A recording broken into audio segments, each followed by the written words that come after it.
Well, good morning, everyone. Afternoon. I hope you all had a wonderful weekend, and it's important that we come back really the first full day after the last week and the conclusion of the legislative session, and put a point of emphasis upon one of the greatest accomplishments of this session, and that is the passage of 3 bills that really enhance our ability to improve job skill training in Arkansas.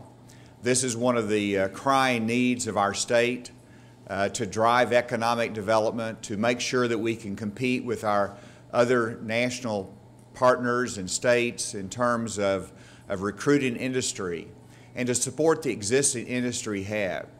And to do that, we had to have a more robust system of job skill training that matches the needs of industry.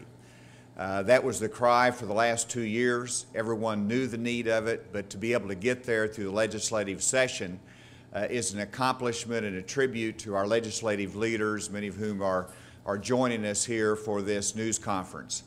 And I want to particularly express appreciation to the Speaker, Speaker Gillum, and to President Dismang for their leadership in bringing their folks together for this job skill initiative. Appreciate Representative Gossage, who fought some very hard battles in bringing people together. Thank you, Bill, for your friendship and for your leadership on this issue. And then we also have our Senator English, who's been a longtime advocate, of course, of job skill training, and her leadership in all of this, and her patience, I might add, has been instrumental. I want to recognize the agency directors that are influenced by this and impacted by this, and they'll be key players in trying to make sure this is put into operation, that it is coordinated, that it is successful. And I was thinking as I came in here, what's the right performance measures for job skill training? Is it the number of schools that participate and enhance their programs of job skill training? That's one. Secondly, it's the number of graduates and those that come out that are trained in the workforce that's needed. And then the third performance measure is the fact that industry will have their needs met. And we intend to measure all 3 of those and to determine the success of this initiative. I wanted to introduce just for a moment Dr. Teresa Childers, Mr. Johnny Key, Commissioner of Education, Mr. Darrell Bassett, Head of Workforce Services, Dr. Brett Powell, Higher Education, each to comment just very briefly as to how this legislation impacts their arena of the world. Let's start with Dr. Brett Powell. Governor, what you just mentioned, the outcome measures, I think are an important piece of what's happening here. I think the connections that are being made between needs of the state and outcomes from the work that we're doing is important in what we're doing through this legislation, but also as a framework for additional work that we do to be able to connect the investment that we make to the outcomes that we see as a state is important to employers, it's important to students, it's important to our institutions, and so I think it gives us a framework that we can work with in this program and other programs to come later. First of all, I'd like to thank you, Governor, for giving us this opportunity to be here today and to work with you on this very important item on your agenda and also on ours. It's been a pleasure working with those that you have appointed to the directors of the other agencies.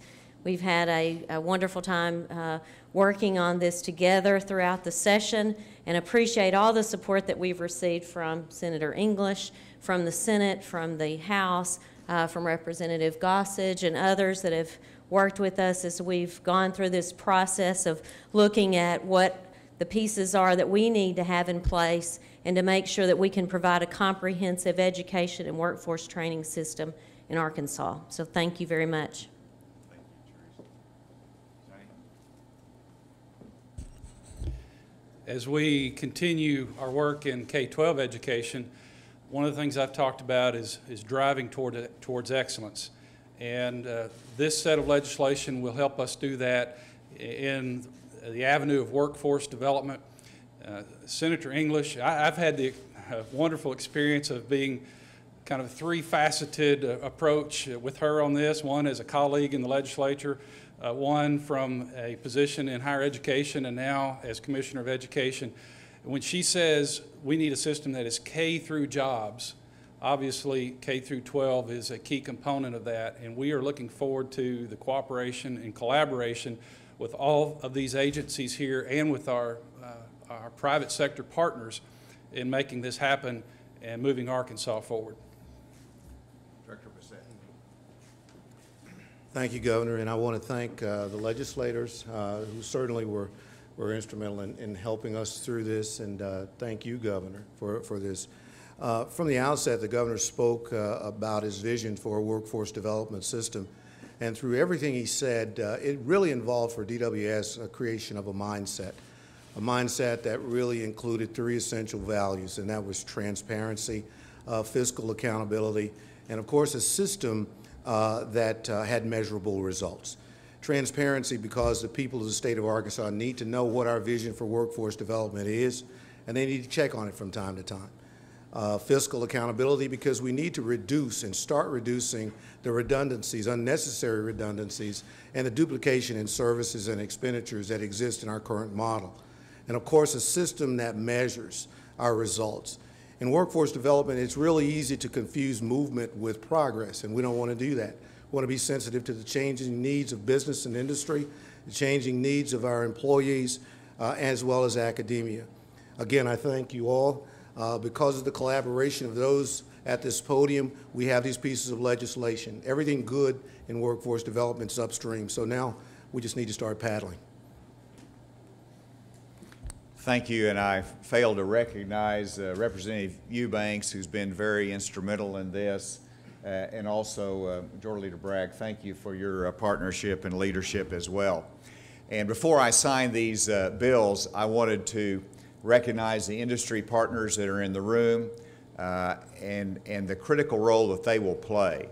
Let me just emphasize what I see as the model that we're establishing. One, we are establishing the role of industry and business leaders in setting priorities. Secondly, we're making sure there's a partnership between high schools, two-year colleges, and our technical schools in job force training.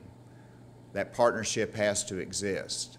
Thirdly, the money is going to flow to those programs that work. And that is the critical element to make sure this is successful.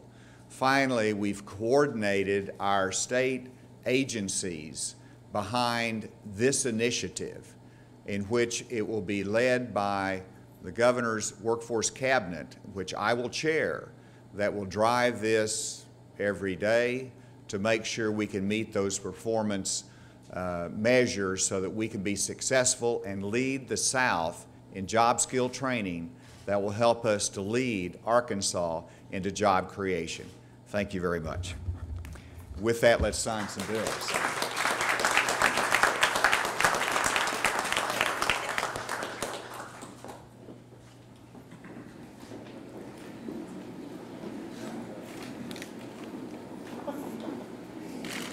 The first bill is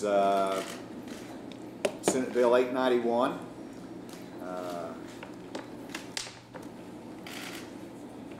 That creates the grant program through Department of Higher Education. This is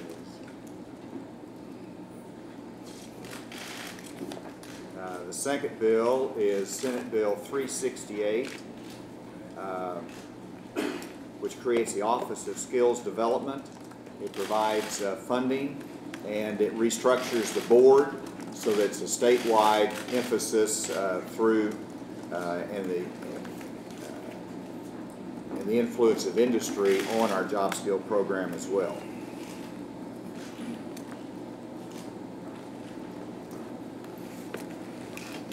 And then the third bill is the Senate Bill 791 that creates 10 regional boards in which industry will participate in. It also conforms our legislation here in Arkansas to the federal level to hopefully maximize our opportunity for grants.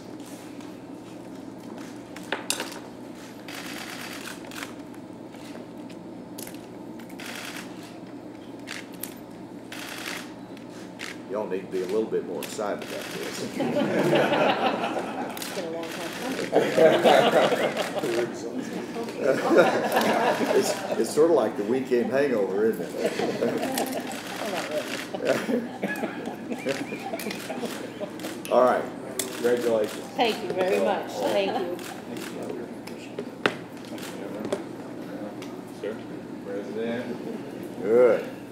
And I did want to recognize Director Mike Preston, first day on the job. Yes, sir. Thank you. I think we ought to welcome him.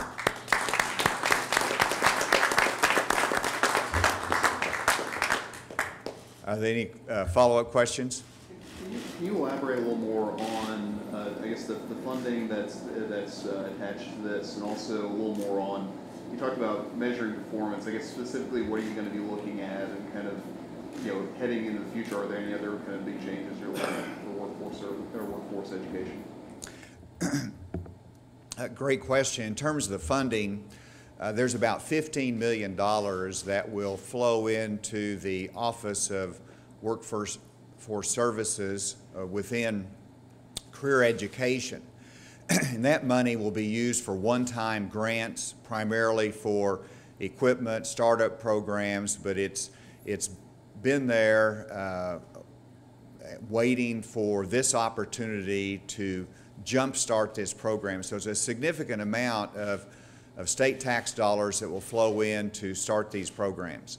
Secondly, we have, as I mentioned before, $2 million that will be used of discretionary money that will be put into the Department of Higher Ed grants that will be used to plan and to implement the systems within the two-year colleges and the schools. That will have ongoing funding needs. And so while that's a $2 million start, we obviously hope to supplement that, increase that as time goes on. In terms of the performance measures, and I use that term because we're using taxpayers' dollars. We want to have success in this program. It takes oversight, it takes goal setting, and measuring ourselves against those goals. And so while I articulated 3 areas of performance measures, I want our workforce cabinet to set more specific goals and measures for each of the respective departments as they move forward and implement these programs. Do you see there being bigger changes that you'd like to pursue in future sessions on this, or do you see this kind of being the path forward for now? I've learned this is a fairly dramatic change that we're making. So this is a course correction. It's more than a course correction. It is a shift in direction in Arkansas. And my experience is that, sure, after you've had a couple years of experience underneath your belt, you recognize that there might be some changes, some tweaks that are necessary in order to make it work better. And so I don't think there's any problem in saying we might need to come back down the road in a couple years and make some adjustments. This I see as foundational. It is a momentum changer. It is going to set the course for success in Arkansas in terms of job skill training. And I want to mention the Chamber. Randy, you're here.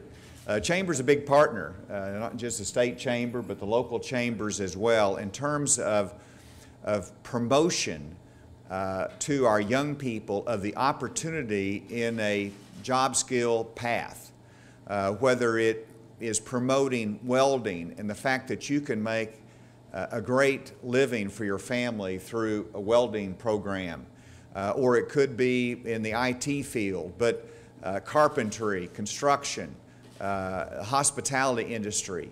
We need the partnership with the chamber to promote these opportunities with our young people. And so I see that as a huge part of what we will need to do down the road, incorporating their leadership into our work. You go ahead. I was going to ask about something a little bit different. Have you signed the bill pertaining to lethal injection protocols? And if so, what do you see as the next step to start this process again? Because there seems to be some confusion between the Department of Correction and the Attorney General's office as to how this process will play out. There's about, I believe, over 150 bills sitting on my desk right now that I've got to work through today and tomorrow. And so we'll be reading them carefully, signing them and making decisions on those. I've expressed my support for the adjustments to the lethal injection procedures. It provides some clarity, it provides some protection, some confidentiality. But there's many steps to go, working with the Attorney General, working with the Department of Corrections to implement those procedures and also get the protocols in place and to work with the courts on it. The courts are going to review these things. So we'll take it one step at a time. Thank you all very much.